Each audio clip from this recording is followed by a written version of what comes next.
আমাদের মার্কেটের দীর্ঘদিনের ব্যবসায়ী ছিল। মার্কেটের সবার সাথে খোলামেলাভাবে চলাফেরা করত, কিন্তু কখনো আমি আজকে প্রায় 15 বছরের মার্কেটের ব্যবসায়ী, কখনো কারোর সাথে জসিম ভাই কারোর সাথে কোনো কথা হয় নাই। জসিম ভাই সবসময় সবার সাথে মিশে থাকি, একদম মিশর ব্যক্তি ছিল। জসিম ভাই যখন দেখা হতো, খালতো ভাই কেমন আছো, সবাইকে বলতো খালতো ভাই কেমন আছো, ব্যবসায়ীদেরকে খুব আপন পাবেন। তো জসিম ভাইয়ের যখন মৃত্যু খবর আমি জানতে পারি, গতকাল 10:30টার দিকে সারা রাত আমি ঘুমাতে পারি নাই। জসিম ভাই আমার চোখের সামনে, জসিম ভাইয়ের জানাজা আগত সকল মুসলিম গ্রামকে ধন্যবাদ জানিয়ে জসিম ভাইয়ের আত্মার মাগফিরাত কামনা করে আমার কথা এখানে শেষ করছি। আসসালামু আলাইকুম ওয়া রাহমাতুল্লাহি ওয়া বারাকাতুহু। এখন সংক্ষেপে কিছু বলবেন জামে মসজিদের সম্মানিত সহসভাপতি জনাব আবু সুফিয়ান।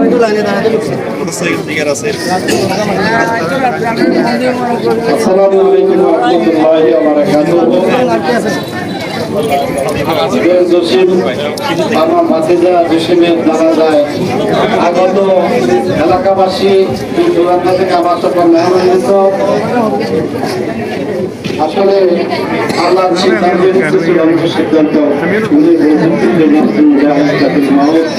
প্রত্যেক জানের মৃত্যু হবেই, এটা অবধারিত, মেনে নিতেই হবে।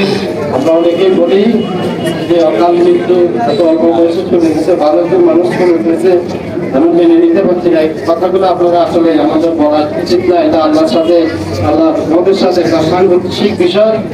তো আল্লাহ ফয়সালা আজ জসিমের ক্ষেত্রে, কাল আমার ক্ষেত্রে, প্রত্যেকটা মানুষেরই আপনার হায়াত নির্ধারিত, মৃত্যু অবধারিত, শুধু সময় কিন্তু অনিশ্চিত, এটা সকলের ক্ষেত্রে। তো আমি এখানে দাঁড়িয়েছি আজকে তার পরিবারের পক্ষ থেকে, এই যে তার দুই সন্তান দেখে গেছে, তার পরিবারটা হচ্ছে আসলে তার দুই সন্তান, তার স্ত্রী এবং তার ভাই বোন, এই নিয়েই তার পরিবার। কিন্তু বাহ্যিকভাবে এলাকার সকলের সাথে তার এত সুসম্পর্ক, এলাকার বলতে কি এলাকার বাইরে জসিমকে চেনে না, দীর্ঘদিনের এই ব্যবসায়ীকে চিনে না এমন কেউ নাই, আমার মনে হয় না।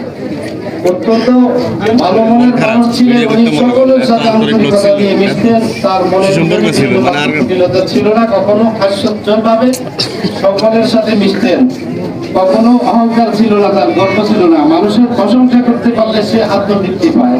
যাই হোক, পরিশেষে আজকে তার এই অন্তিম সময় নেব না, সর্বপাতার পরিবারের পক্ষ থেকে আমি সকলের কাছে তাকে আজকের এই দিনে, শেষ দিনে ক্ষমা করে দেওয়ার জন্য বিশেষভাবে অনুরোধ করতেছি। আপনারা তাকে আজকের এই শেষ দিনে ক্ষমা করে দেবেন, বিদায়ের দিনে আর দেখা হবে না, এই বলছে আমাদের এই দুনিয়ার জীবনের শেষ সময়টুকু। আল্লাহর ওয়াস্তে তারা আপনারা সকলে তাকে ক্ষমা করে দিবেন, আল্লাহর ওয়াস্তে তাকে ক্ষমা করে দিবেন, আল্লাহর ওয়াস্তে তাকে ক্ষমা করে দিবেন, এবং তার পরিবারের যেন এই শোক বহন করতে পারে মহান আল্লাহর দরবারে আমরা সেই বুনিয়াদ করছি এবং দোয়া করছি। আল্লাহ তাকে ক্ষমা করো,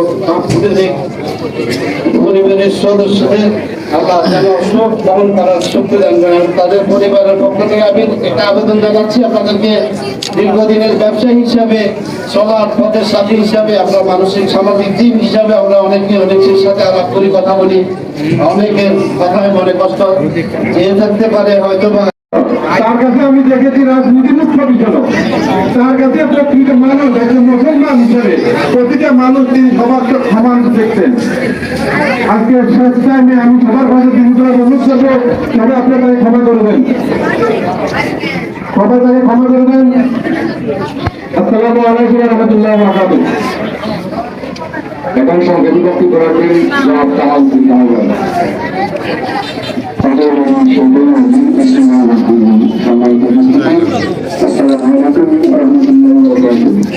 আসলে বসন্তের সম্বন্ধে এত কিছু করার দরকার নাই। উনি শেষ হয়তো বড় হচ্ছিলেন, আমাদের সবার সাথে মিলেমিশে ছিলেন। আমি যারা এখানে উপস্থিত আছেন তাদেরকে সবাই আলোচনা করবো, ওনার জন্য দোয়া করবেন, ওনার সন্তানদের জন্য দোয়া করবেন, ওনার ভাইদের জন্য দোয়া করবেন। আল্লাহ ওনাকে ব্যস্ত নসিব করে এবং সকল জন্য মাফ করে, ব্যস্ত নসিব করে এবং তার ছেলেরা জন্য ভালো থাকতে পারে, সত্য সত্যকে প্রমাণিত করতে পারে। সবাই ওনার জন্য দোয়া করবেন। আসসালামু আলাইকুম ওয়া রাহমাতুল্লাহ। এখন সংক্ষেপে কিছু বলবেন মাদার কমিটির সাধারণ সম্পাদক জনাব লিটন ভাই। আজকে ভ্রমণ রফিকের জন্মদিন নতুন জায়গায় রফিকের কালকে রাত্রে 10:40 মৃত্যুবরণ করেছে। রফিকের কথা বলে শেষ করা যাবে না। রফিকের ব্যবসায়ী ভালো মানুষ ছিল, উনি প্রত্যেকটি সময় আমার অফিসে যেতেন, তিনি গতকাল সময় আমার অফিসে থাকতেন। উনি আমাকে অফিসে করে সম্বোধন করতেন। আমি খুব কষ্ট হয়েছে। আল্লাহ ওনার ভালো গুণাবলী ছিল, ওনার সহজের আচরণ ছিল, মানবিক গুণাবলী ছিল।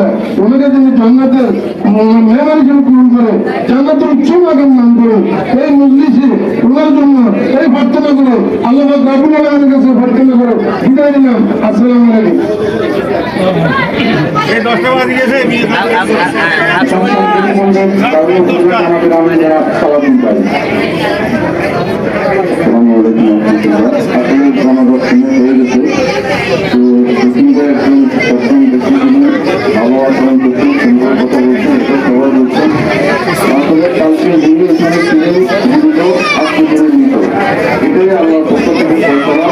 এটা সবাইকে নিয়ে নিতে হবে।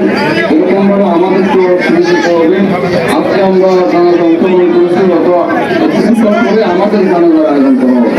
এজন্য আমরা দিনের কাছে আত্মসমর্পণ করি একজন সাথে উৎসাহ হিসেবে।